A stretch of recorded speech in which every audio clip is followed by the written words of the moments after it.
حسن نے رو کے اٹھایا جنازہ حیدر کا،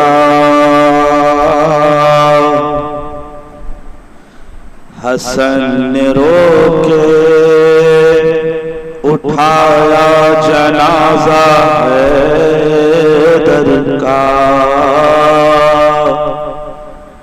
سما ہے خانہ زہرا میں آج محشر کا،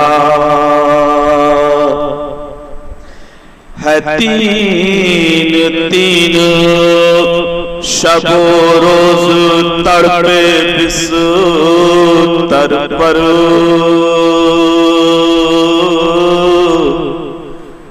ہے تین شب و روز تڑپے بستر پر، ارے تھا زخم کاری کچھ اس درجے بانیے شر کا، حسن نے رو کے اٹھایا جنازہ حیدر کا، اور فضا میں رو کے یہ جبریل دے رہے ہیں صدا، فضا میں رو کے یہ جبریل دے رہے ہیں صدا، جہاں کو چھوڑ چلا جانشیں پیغمبر کا،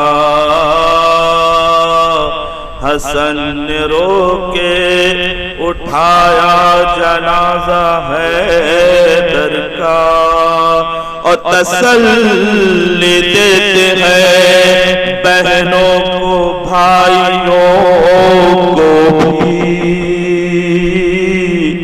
تسلی دیتے ہیں بہنوں کو بھائیوں کو بھی، عجیب حال ہے طوفان غم شبر کا، عجیب حال ہے طوفان غم شبر کا، اور جسے زمانے کے محتاج یاد کرتے ہیں، جسے زمانے کے محتاج یاد کرتے ہیں، گیا زمانے سے وہ عبد رب اکبر کا،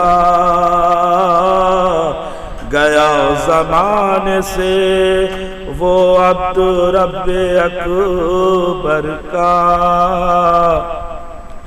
اور اسے لگائی ہے ضربت شقین سجدے میں، اسے لگائی ہے ضربت شقین سجدے میں، وقار جس تھا محراب اور منبر کا،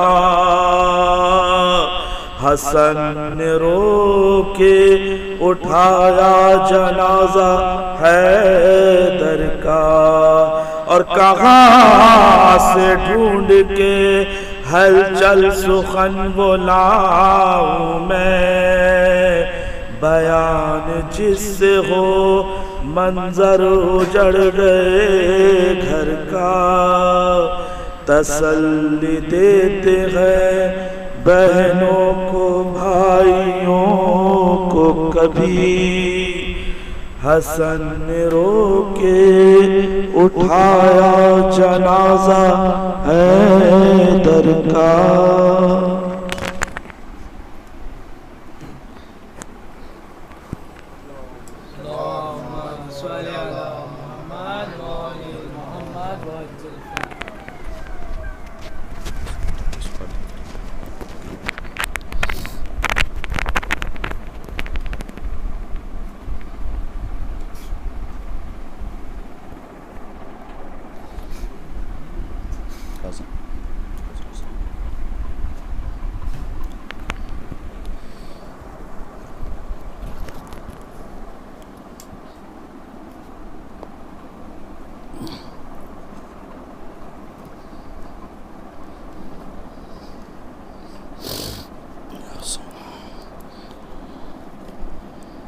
الفاتحہ.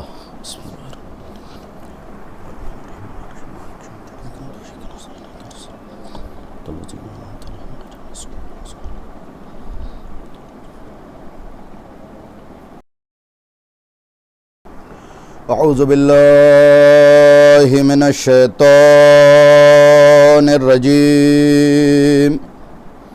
بسم اللہ الرحمن الرحیم. الحمد للہ رب العالمین والصلاة والسلام على سید الانبیاء والمرسلین على سیدنا ونبینا شفیع ذنوبنا طبیب نفوسنا حبیب قلوبنا بالقاسم محمد صلی اللہ محمد وآل محمد وآلہ الطیبین الطاہرین المعصومین المظلومین لعنت اللہ علی اعدائہم اجمعین غاصبی حقوقہم ومنکری فضائلہم ومناقبہم وآتشہم. اما بعد فقد قال رسول اللہ صلی اللہ علیہ وآلہ وسلم بسم اللہ الرحمن الرحیم. یا علی انت وشیتک ہم الفائزون. صلوات بھیجیں محمد و آلہ.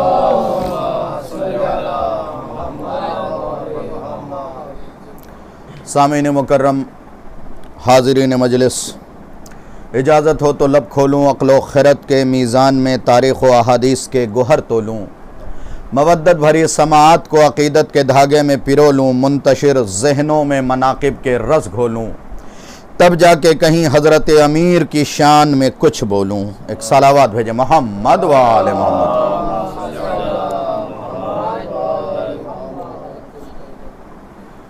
میں اپنے تمام ناظرین کی خدمت میں مؤدبانہ التماس کر رہا ہوں کہ جتنی دیر بھی گفتگو آپ سے غائبانہ طور پہ ہوتی رہے گی، یعنی آپ مجھے دیکھ رہے ہیں لیکن میں آپ کو نہیں دیکھ رہا ہوں، اسی کو عربی میں حجاب مستور کہتے ہیں، اور یہی وہ حجاب ہے جو ہمارے اور آپ کے درمیان میں اس وقت یعنی وقتی طور پہ حائل ہے، لیکن سن 255 ہجری سے تقریباً غیبت صغریٰ کے بعد سے لے کے جب امام آئے، اس کے بعد غیبت صغریٰ کی ایک مدت، پھر غیبت کبریٰ سے لے کے آج تک ہمارے اور اب ہمارے امام کے درمیان بھی یہی حجاب مستور ہے، یعنی ہمارا امام تو ہمیں دیکھ رہا ہے لیکن ہماری آنکھوں میں وہ صلاحیت نہیں کہ ہم اپنے امام کو دیکھ سکیں. لہٰذا میں اپنے ناظرین سے یہ گزارش کروں گا کہ جتنی باتیں بھی میری سمجھ میں نہ آئیں، جو میں کتابوں کے ذریعے آپ کے درمیان پیش کرنے کی کوشش کر رہا ہوں، تو کمنٹس کے ذریعے آپ مجھ سے سوال کر سکتے ہیں. میں آپ کے لائیو کمنٹ کو بھی دیکھتا رہتا ہوں مجلس کے بعد انشاءاللہ. تو کوشش یہ کیجیے گا کہ جو آپ کی خدمت میں پیش کروں وہ پہلی فرصت میں موصول کر لیں تاکہ میں تفصیل میں جانے سے بچ جاؤں اور اجمالی صورت میں ایک جمیل گفتگو آپ کی سماعت تک پہنچ جائے انشاءاللہ. کل میں نے آپ کی خدمت میں عرض کیا تھا کہ ہمیں ہمیشہ آل محمد علیہم السلام کا نمک خوار بن کے رہنا چاہیے. کبھی بھی ان سے نہ بے وفائی کا ہم سوچیں، نہ بے وفائی کا تصور اپنے ذہن میں پیدا کریں. دعا یہ کرنا چاہیے کہ پروردگار اس دن سے پہلے ہمیں اٹھا لے جس دن ہمیں آل محمد سے بے وفائی کا تصور پیدا ہو. یعنی ہمیں موت زیادہ پیاری ہے ان کی بے وفائی سے. آج میں نے آپ کی خدمت میں رسول اسلام کی ایک ایسی حدیث کی تلاوت کا شرف حاصل کیا ہے جسے علماء اہل سنت میں سے 360 معتبر علماء نے اپنی کتاب میں لکھا. جو غیر معتبر ہیں انہوں نے لکھا، ان کی گنتی میں اس وقت نہیں کر رہا ہوں. 360 معتبر علماء نے اپنی کتاب کے اندر لکھا اور 1474 شیعہ علماء نے اپنی کتاب کے اندر لکھا. اور وہ اعلان یہ ہے رسول اسلام کا، یا علی انتا و شیعتوں کا ہم الفائزون، اے علی تم اور تمہارے شیعہ کامیاب ہو گئے. رسول نے یہ نہیں فرمایا کہ کامیاب ہو جائیں گے، اعلان رسالت یہ ہے کہ تم اور تمہارے شیعہ کامیاب ہو گئے، شرط یہ ہے کہ علی کے شیعوں میں اپنا نام درج کروا لیں۔ جو انسان 1400 برس آنے کے بعد بھی امیر کائنات کی مجلس میں شامل ہونے کے بعد بھی ان کے صدقے کے ذریعے اپنے شکم کو بھرنے کے بعد بھی آل محمد اور علی کے فضائل میں شک کر رہا ہے، در حقیقت وہ شیعت کا لباس تو پہنے ہوا ہے، شیعہ نہیں ہے۔ جیسے شیخ سعدی نے اپنے کچھ اشعار میں فرمایا تھا کہ یاد رکھو اگر گدھا شجاعت کی چادر اوڑھ لے تو شیر نہیں بن جاتا۔ پھر سے شیخ سعدی کے ان مصروں پہ غور کریں۔ شیخ سعدی، اگر آپ کا دل چاہے تو موسیٰ خسروی نے پن تاریخ کے اندر ان مصروں کو تفصیل کے ساتھ لکھا ہے، انہی میں ایک مصرع یہ بھی ہے کہ اگر کوئی بدبخت انسان کوڑے پہ سے گدھے کی چمکتی ہڈی اٹھا لے اور بازار میں بیچنا چاہے تو گدھے کی ہڈی آواز دے گی تو بیچنے تو جا رہا ہے، گدھا اس وقت میں نہیں تو ہے۔ ویسے ہی آل محمد علیہ السلام کا صدقہ کھانے کے بعد بھی اگر کسی کو ان کی فضیلت سمجھ میں نہیں آتی تو اس کی مثال بالکل ایسا ہی ہے شیعت کے درمیان، جیسا کہ شیخ سعدی نے کہا کہ اگر گدھے کے بدن پہ شجاعت کی چادر اوڑھا دی جائے اور برسوں بعد اس چادر کو ہٹایا جائے تو اس کے اندر سے شیر نہیں نکلے گا، گدھا نکلے گا۔ یقین جانیے ہم بھی منتظر ہیں، آپ بھی منتظر ہیں، ایک وقت وہ آئے گا جب چادر ہٹانے والا پہلے اپنی چادر ہٹائے گا، پھر آپ کے بدن سے آپ کی چادر ہٹائے گا، تب پتا چلے گا کہ اندر شیعہ چھپا تھا یا منافق چھپا تھا۔ ایک صلوات بھیج دیں محمد و آل محمد۔ میں رفتہ رفتہ آپ کی خدمت میں کچھ احادیث کتابوں کے ذریعے، میرے ہاتھ میں اس وقت کتاب ہے عیون اخبار الرضا، یہ شیخ صدوق علیہ الرحمہ کی مرتب کردہ کتاب ہے، انتہائی اہم کتاب جس کے ذریعے سے کچھ اعتراضات کے جواب بھی آپ تک پہنچ جائیں گے، جسے آپ سنیں، سمجھیں اور پھر عمل کرنے کی کوشش کریں۔ میری خواہش ہوتی ہے کیونکہ اکثر و بیشتر آج کے دور میں خطابت، ذاکری انتہائی مشکل مرحلہ ہے۔ آج کل کے معترض تو یہ بھی اعتراض کرتے ہیں کہ یہ مجلسوں میں اتنی واہ واہ کیوں ہو رہی ہے۔ بھائی اچھا بیٹا باپ کی فضیلت سن کے خوش ہوگا، مرجھائے گا نہیں۔ میں پھر علامہ اظہر حسن زیدی علی اللہ مقامہ کو اللہ اچھا رکھے، یقیناً وہ قبر میں بھی ہیں تو اچھے ہیں، اس لیے کہ ہمارے درمیان سے گزر گئے۔ انہوں نے ایک جملہ کہا تھا کہ اگر کوئی بیٹا اپنے باپ کی فضیلت سن کے منہ تکوڑ بنائے تو محلے کے لوگ کہہ دیں گے باپ کا نہیں ہے۔ میرے لفظوں پہ ہر سننے والا غور کرے۔ علامہ اظہر حسن زیدی کہتے ہیں کہ اگر کوئی بیٹا اپنے باپ کی فضیلت کو سن کے تین کونے کا منہ بنائے تو محلے کے لوگ کہہ دیں گے یہ اپنے ابا کا نہیں ہے۔ یہاں تک انہوں نے بات کہی، ان کی بات کو اور مضبوط کرتا ہے آپ کا یہ نیاز مند، اسی لیے نبی نے فرمایا تھا یا علی میں اور تم اس امت کے باپ ہیں، میں اور تم اس امت کے باپ ہیں۔ اب اگر کوئی اپنے آپ کو ان کا بیٹا کہتا ہے تو ان کے فضیلت پہ خوش ہونا لازمہ ہے، اور یہ ممکن ہی نہیں کیونکہ ہر چیز اپنے اثر سے پہچانی جاتی ہے۔ امیر کائنات نے نہج البلاغہ میں فرمایا تھا ما من ازمر احد شیء الا ظہر فلتات لسانہ و صفات وجہ، کوئی بھی چیز انسان چھپا ہی نہیں سکتا مگر یہ کہ پیشانی کا اتار چڑھاؤ اور زبان کی لڑکھڑاہٹ بتا دیتی ہے کہ اصل کیا ہے۔ کوئی بھی چیز انسان چھپا نہیں سکتا مگر یہ کہ چہرے کا اتار چڑھاؤ، زبان کی لڑکھڑاہٹ بتا دے گی کہ چھپا کیا رہا۔ ویسے ہی آپ ہم سے منافقت نہیں چھپا سکتے، کیوں؟ اس لیے کہ ہمیں منافقوں کے پہچاننے کا طریقہ آل محمد نے بتا دیا۔ خود میں نہیں، انس بن مالک جو ہمارا راوی بھی نہیں ہے، غیروں کا راوی ہے، وہ کہتا ہے جب بھی ہمیں دور رسول میں پہچاننا ہوتا تھا کہ منافق کون ہے تو ہم اس کے سامنے علی کا تذکرہ چھیڑ دیتے تھے، اگر بگڑنے لگتا تھا تو ہم سمجھ جاتے تھے یہ علی کا چاہنے والا نہیں ہے، اس کی نسل میں کوئی خرابی ہے۔ اسی لیے جابر بن عبداللہ انصاری نے کہا تھا رسول اسلام کے قول کو نقل کیا، ادبو اولادکم، اپنی اولاد پہ علی کی محبت پیش کرو، اگر قبول کر لے تو اس کے ماں کے شان میں قصیدہ پڑھو۔ العظمت للہ، آپ نے غور کیا لہذا ہمیں آج کے دور میں سمجھنے کی ضرورت ہے. اسی سمجھنے کے لیے جیسے لوگ اعتراض کرتے ہیں یہ مجلسوں میں اتنی واہ واہ کیوں ہو رہی ہے, میں اپنے ناظرین سے پوچھوں گا کہ کیا کوئی خطیب, کیا کوئی عالم, کیا کوئی ذاکر اپنے دادا کی فضیلت پڑھ رہا ہے؟ یا میں اپنے کسی دوست کی فضیلت پڑھ رہا ہوں؟ میں اس کی فضیلت پڑھ رہا ہوں جس کے سامنے فضیلت بھی حالت رکوع میں کھڑی, جس کے سامنے فضیلتیں بھی جھکی ہوئی ہیں. اور ہر چیز اپنے اثر سے, میں نے جیسا کہ کہا اپنے بچوں کے لیے بھی عرض کر دوں کیونکہ سننے والے بچے بھی ہیں, اس لیے ہر چیز اپنے اثر سے پہچانی جاتی ہے. مثال کے طور پہ اپنے ناظرین سے پوچھوں گا کہ اگر آپ کے سامنے کوئی آ کے یہ کہے کہ آپ کا بیٹا پورے ملک میں فرسٹ ڈویژن پاس ہوا, آپ کا چہرہ جیسا تھا ویسے ہی رہے گا؟ نہیں, چہرہ کھل اٹھے گا. اگر کسی کے بھائی کی مبارکباد کسی بھائی کو دی جائے کہ بھئی تمہارا بھائی فرسٹ ڈویژن پاس ہوا ہے پورے صوبے میں, بھائی ویسے ہی رہے گا؟ نہیں, چہرہ کھلے گا. کیوں؟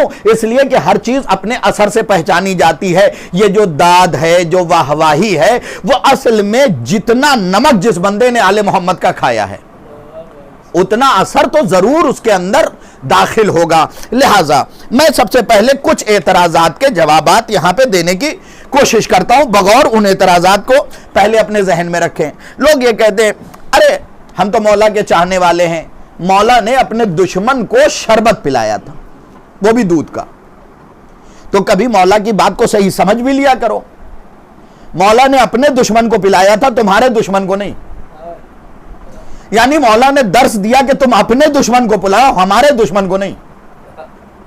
محبت کا تقاضا ہی یہی ہے, محبت کا اصول ہی یہی ہے. امام نے زندگانی میں بتایا کہ تم اپنے دشمن کو اگر حسن سلوک سے اپنا دوست بنانا چاہتے ہو تو اس طریقے سے بنا سکتے ہو, لیکن کبھی بھی مولا نے ہمارے دشمن کو معاف نہیں کیا. جیسے قرآن مجید میں بھی ایک واقعہ مل جائے گا, جناب موسیٰ کے شیعہ اور مخالف دونوں لڑ رہے تھے. جناب موسیٰ کے شیعہ نے موسیٰ کو آواز دیا, حضرت موسیٰ پہنچے, آپ نے کوئی سوال نہیں کیا کہ ہاں واقعہ کیا تھا, ایک گھوسا مارا اور مار کے مخالف کو ختم کر دیا. بھئی نبی تھے, پوچھنا چاہیے تھا کہ اس کا فیصلہ بعد میں ہوگا, پہلے ہمدرد کی ہمدردی. کاش آپ نے توجہ کیا ہوتا. اس کا فیصلہ بعد میں ہوگا کہ معاملہ کیا تھا, پہلے اسے مارا جائے گا. یا وہ واقعہ آپ نے سن رکھا ہوگا کہ ایک شخص حمام میں نہانے کے لیے گیا, اس کے پشت پہ ایک لمبا سا نشان تھا تلوار کا. لوگوں نے پوچھا کہ بھئی یہ تمہاری پیٹھ پہ تلوار کا نشان کیسا ہے؟ کہا یہ جنگ صفین میں لگا تھا. لوگوں نے اس کی طرف حیرت سے دیکھا, کہا کتنا جھوٹ بول رہے ہو تم, ابھی کے صفین نہ جانے کب ہوئی. کہا نہیں صفین میں لگا تھا. کہا خدا کے لیے اتنا تو جھوٹ نہ بولو. کہا اصل معاملہ یہ ہے کہ میں دبلا پتلا سا انسان تھا, علی کے مخالفوں کے ساتھ سفر تجارت کر رہا تھا. جب میدان صفین جو کہ شام میں ہے وہاں پہنچا تو انہوں نے کہا کہ یہ میدان صفین ہے, اگر میں اس دور میں ہوتا تو فقیر شام کے ساتھ ہوتا. ملاحظہ کر رہے ہیں, فقیر شام کے ساتھ ہوتا. تو یہ پتلا دبلا علی کا چاہنے والا, اس نے کہا اگر تم نے فیصلہ سنا دیا تو میرا بھی فیصلہ سن لو, میں اگر ہوتا تو علی کے ساتھ ہوتا. اس کا مطلب حوصلے جسم کے محتاج نہیں ہوتے. کاش آپ نے توجہ کیا ہوتا. حوصلے جسم کے محتاج نہیں ہوتے. کہ بس پھر ایک کام کیا جائے, دو دو ہاتھ کر لیا جائے, یہیں پہ طے ہو جائے گا کہ علی والا کون ہے, دشمن کون ہے. ادھر سے دو, ادھر سے یہ تنہا, تلوار نکالی, رد و کد ہوئی. بہرحال دونوں مستنڈے تھے, انہوں نے تلوار کا وار کیا. یہ بے ہوش ہو کے اپنے گھوڑے سے جب گرنے لگا تو اس نے امام کو آواز دیا. ابھی آنکھ بند نہ ہونے پائی تھی کہ کسی نے اپنے زانوں پہ سر رکھ لیا. کاش آپ نے توجہ کیا ہوتا. اور دشمن کو ایک ہی وار میں ہلاک کیا, اور ہلاک کرنے کے بعد اسے بیدار کر کے کہا کہ آج کے بعد اگر کوئی پوچھے یہ زخم کہاں لگا ہے تو کہہ دینا علی کے ساتھ لڑتے ہوئے لگا تھا.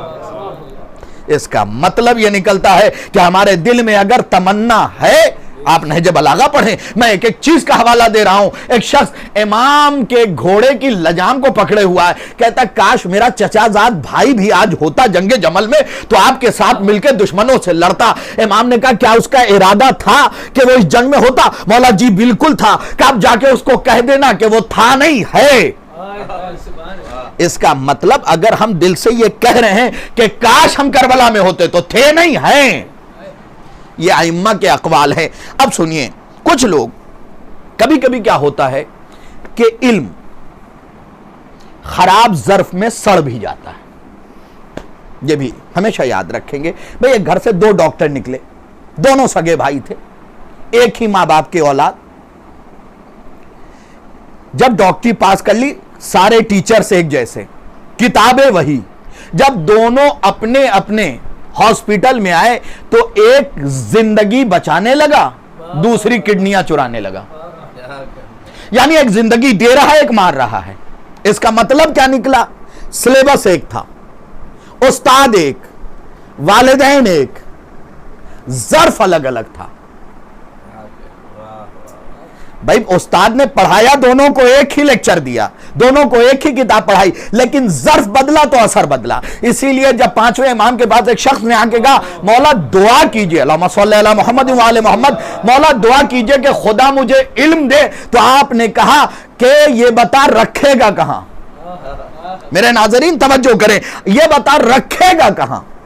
انہوں نے کہا مولا میں علم مانگ رہا ہوں. کہ علم مانگنے سے پہلے ظرف مانگ, کیونکہ ہر اچھی چیز خراب برتن میں خراب ہو جاتی ہے. لہٰذا یہ نہ سوچئے گا کہ اگر بہت عمدہ لباس ہے تو اس کا مطلب دیندار ہے. نہیں, ضروری نہیں ہے. ان چکروں میں پڑھنے کی ضرورت نہیں ہے کہ اگر بہت عمدہ لباس ہے, صدری ودری پہنے, ٹوپی لگائے ہیں تو اس کا مطلب دیندار ہے. نہیں, ضروری نہیں ہے. دین کیوں؟ میں آپ کی خدمت میں واقعہ پیش کروں. سوال عوام کے, جواب امام کے. کتاب کا نام ہے مولا کے سامنے کتاب دیکھی. مولا یہ کیا ہے؟ کہ قیامت تک ہمارے چاہنے والوں کا نام لکھا ہوا ہے. کہا مولا کلاؤں؟ ٹھیک ہے آ جاؤ. اپنے بھتیجے کو لیا جس کا نام علی تھا, لیا. کہنے لگا چل, پڑھا لکھا تھا. کہا دیکھ ذرا اس رجسٹر میں ہمارا نام کہاں لکھا ہے. اب صفحات پلٹے. تھا مولا کا چاہنے والا. آپ کو بتا دوں کہ 15,000 حدیثیں یاد تھیں. یہ جو چاہنے والا تھا, جو اپنے ساتھ اپنے بھتیجے کو لے کے آیا تھا. اس کا مطلب پڑھا لکھا نہیں تھا, امام کی عطا بہت تھی. جب بندہ اپنی پڑھائی پہ بھروسہ کرتا ہے تو مغرور ہو جاتا ہے, اور امام کی عطا پہ بھروسہ کرتا ہے تو منکسر المزاج ہو جاتا ہے. اپنے بھتیجے کو لے کے آیا, اس نے چند صفحات پلٹے. کہا امو جان یہ دیکھیں میرا نام لکھا ہے. امو جان یہ دیکھیں میرا نام لکھا ہوا ہے. کہا اللہ تیرا منہ توڑے, میرا تو ڈھونڈ.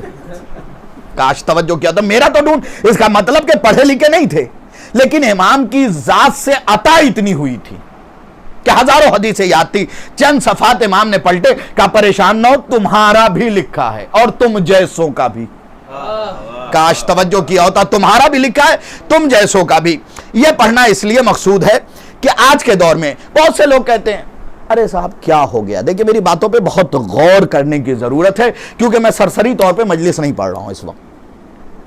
یہ پوائنٹ ٹو پوائنٹ گفتگو ہو رہی ہے, لہذا اس پہ ذرا توجہ زیادہ ہونی چاہیے. آج کل کچھ لوگ کہتے ہیں ارے کوئی مسئلہ نہیں ہے, کوئی مرحلہ نہیں ہے, وہ جناب سیدہ کا دشمن ہی تو ہے, علی کا دشمن ہی تو ہے, ہم اسے دھیرے دھیرے اس کے ساتھ رہتے رہتے اپنا بنا لیں گے. امام نے فرمایا یاد رکھو, ہمارے دشمن کے ساتھ رہتے ہوئے اگر عذاب آ گیا تم ہی ذمہ دار ہوگے. اس لیے کہ پھر عذاب جو ہے وہ چہرہ نہیں دیکھتا. اور یاد رکھیے خود قرآن کا اعلان تھا, میں اپنے سننے والوں کو ذہنوں کو واہ کرنا چاہتا ہوں, قرآن کا اعلان تھا محمد عذاب نہیں آئے گا جب تک آپ ان کے بیچ میں ہیں. اور حارث بن نعمان فہری جو ہے یہ حافظ تھا, اس نے قرآن کی آیت پڑھ رکھی تھی. حارث بن نعمان کا نام تو میرے ناظرین سمجھ گئے ہوں گے. یہ حافظ تھا, اس نے قرآن پڑھ رکھا تھا.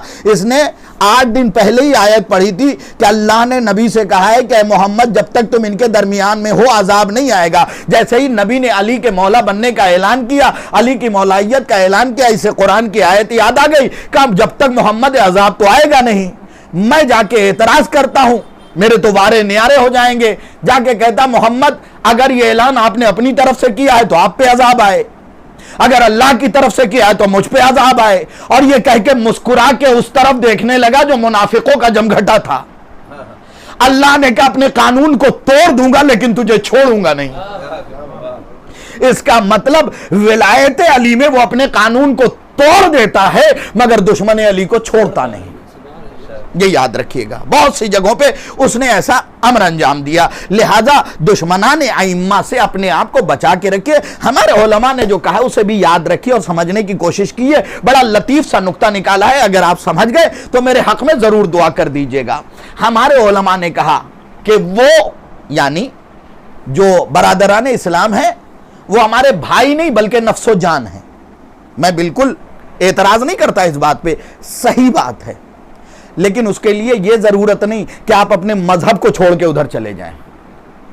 آپ ان کی بات کو سمجھیں تو اپنے مذہب کو چھوڑ کے ادھر جانے کی ضرورت نہیں۔ اگر لطیف سا نقطہ لطف لیتے ہوئے سن لیں اور ہمارے حق میں دعا کر دیں تو یہ میرے لیے کافی ہوگا۔ کتنے اعلیٰ ظرف ہیں وہ مراجع عظام جنہوں نے یہ کہا کہ وہ ہمارے نفس و جان ہیں۔ بھئی جان کا تھوڑی پتہ کب نکل جائے، جان کا تھوڑی پتہ کہ کب نکل جائے، جب بھی ہمارے دین کی بات ہوگی ہماری جان ہم سے نکل جائے گی۔ آئیے وہ روایت میں آپ کی خدمت میں جلدی پڑھ دوں۔